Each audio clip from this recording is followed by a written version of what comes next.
देख रहे हैं द न्यूज रडार। मैं हूं बरमौर से महेंद्र पटियाल। इस समय मैं कार्तिक स्वामी मंदिर कुप्ती में मौजूद हूं। मेरे समक्ष मंदिर के वरिष्ठ पुजारी मचूराम शर्मा जी मौजूद है। तो मंदिर की जानकारी, इनसे विस्तृत जानकारी लेंगे। मंदिर का जो प्राचीन इतिहास है उसके बारे में थोड़ी इनसे जानकारी लेंगे। तो पंडित जी, सबसे पहले आपको नमस्कार। नमस्कार जी। द न्यूज रडार में आपका स्वागत है। तो आज हम आपसे थोड़ा मंदिर के इतिहास के बारे में जानेंगे। प्राचीन मान्यता के अनुसार कुछ लोग ये मानते हैं कि जो कार्तिक स्वामी जो जो भगवान थे वो लाहौल से ही उनका मूल स्थान है बड़ा। इसके बारे में थोड़ा बताइए। देखो, ये सारी बातें जो है सिर्फ वेदों से परे हैं। वेदों के अनुसार ये कहीं भी नहीं दर्शाया गया है किसी भी वेद में। वेदों में हम शिव पुराण और स्कंद पुराण को जो है वो कार्तिक स्वामी के मुख्य वेदों में से एक मानते हैं।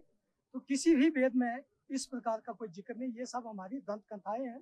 दंत कथा के अनुसार एक गाना भी बड़ा प्रचलित है कि बेडलुआ दे सिंगे केरंग लौड़ाते उगती जो चली है। मैं इस बात का पूर्णतः खंडन करता हूँ कि जिस देवता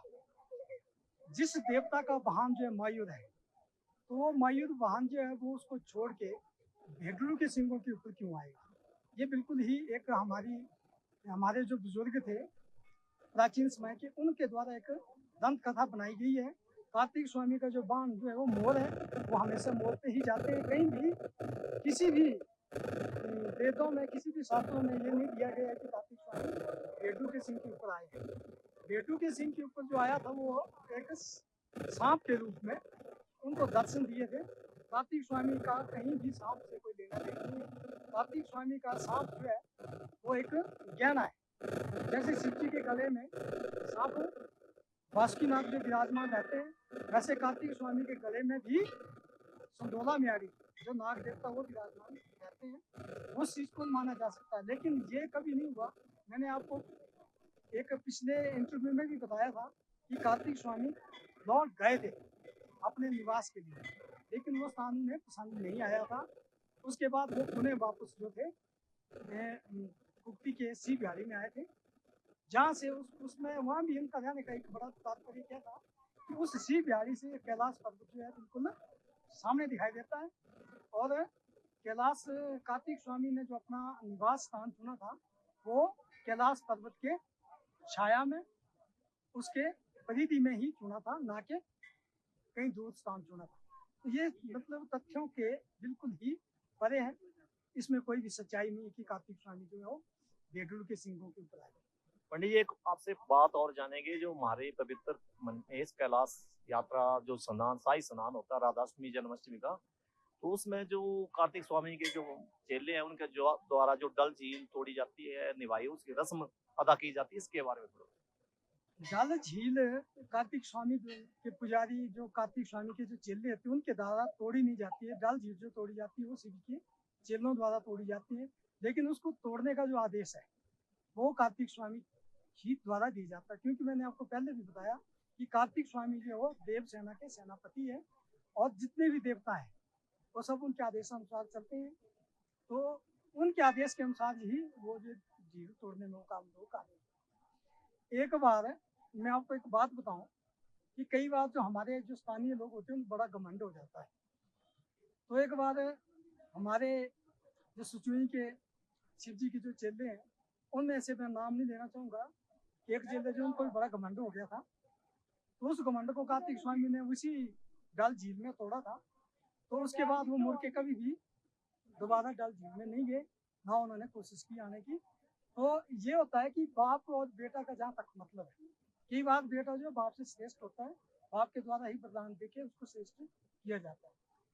अब आप ये लोग सोचिए कि गणेश जो शिव जी का पुत्र है, माता पार्वती का पुत्र, लेकिन प्रथम पूज्य बनाया हुआ है तो माँ बाप के आशीर्वाद से ही है। तो कार्तिक स्वामी को जो शक्तियाँ दी है वो भी माँ बाप के आशीर्वाद से ही है। उन शक्तियों के आधार पर कार्तिक स्वामी जो है उनमें ये पावर है कि वो जितने भी चेले वहाँ डल में पड़ते हैं उनको डूबने नहीं देते हैं, बशर्ते कि उनके आशीर्वाद से वो डल क्रॉस करे। बिना आशीर्वाद के कोई जाता तो वो डल क्रॉस नहीं कर सकता। जी, एक बात और जानेंगे आपसे। कार्तिक स्वामी के कितने भाई बहन है? जैसे माता मुराली का मंदिर इस आपके कार्तिक स्वामी मंदिर के समीप है, तो और भी इसके बारे में भाई बहन कार्तिक स्वामी का वेदों के अनुसार आज के डेटों में तो बहुत से आ गए भाई, बहुत आ गए, लेकिन आदि शिव पुराण के अनुसार जो कार्तिक स्वामी का एक ही भाई है गणेश, और बहन जो है वो एक ही है, वो अशोक सुंदरी के नाम से जानी जाती है, और उसको हम अपनी स्थानीय भाषा में माता मुरारी कहते हैं। बाकी जो है वो जैसे जैसे शिव जी भगवान के आशीर्वाद से जो उत्पन्न हुए उनको भाई भी माना गया है, लेकिन बहन कोई भी नहीं। पंडित एक बात बताएंगे आप, जो कार्तिक स्वामी को जैसे हम भोग वगैरह लगाते हैं, रोटी बनाने की जो प्राचीन परंपरा या इसमें जो भी है इसके बारे में बताएं। कार्तिक स्वामी को आदि कुमार जो हमारा प्राचीन समय था, उस समय तो जो स्थानीय भाषा जो हमारा जो खाना पाना था जिसमें हम द्वारी कहते थे, द्वार का जो समय अनुसार अब वो चीज़ें खत्म हो गई है, अब उसको उसमें परिवर्तन आ गया है।